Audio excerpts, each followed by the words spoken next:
저에게는 아주 오래된 기억이 하나 있답니다. 제가 여고생이던 시절에 학교 등하교길에 매일 타고 다니던 버스 안에서 뒷좌석 쪽에 앉아 항상 저를 힐끔거리며 쳐다보던 남학생이 한 명 있었어요.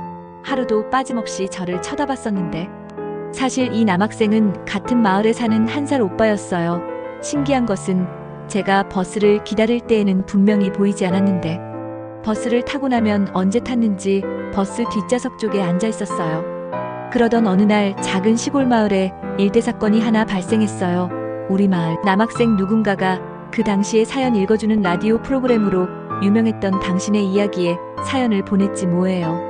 당시에 워낙 인기 있던 프로그램이라 또래 애들은 물론이고 어르신들도 많이 애청했었거든요.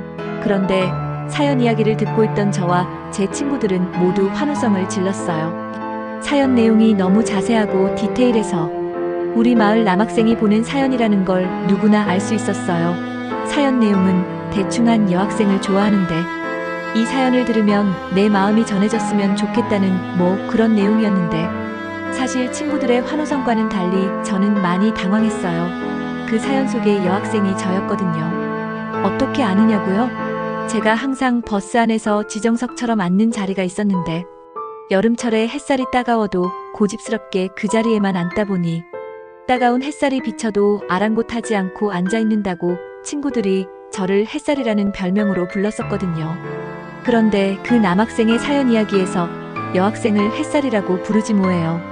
하여튼 한바탕 난리가 났었는데 이상한 건 그때 이후로 그 남학생이 매일 타던 그 버스를 타지 않더라고요. 사실 저는 안 보여서 많이 궁금했었는데 같은 마을에 살면서도 이상하리만큼 안 만나지더라고요. 그러던 어느 날 거리에서 딱 마주쳤지 뭐예요. 순간 저도 당황했지만 제가 그 남학생을 보면서 웃어주었던 것 같아요. 당시에 저도 호감을 갖고 있었던 것 같아요. 여자들은 그런 로맨스에 약하잖아요. 그런데 그 남학생이 저를 못 본 척하면서 빠른 걸음으로 도망을 가지 뭐예요. 그 후로 세월이 지나도 그 남학생, 아니 오빠가 제 주변에 보이지 않고 별다른 로맨스도 생기지 않아서 잊고 지냈어요. 사실 당시만 해도 여자 쪽에서 먼저 호감을 보인다는 건 흔하지 않았잖아요. 아마 한때의 풋사랑이라고 생각했던 것 같아요. 다음 편에서 계속 이어집니다.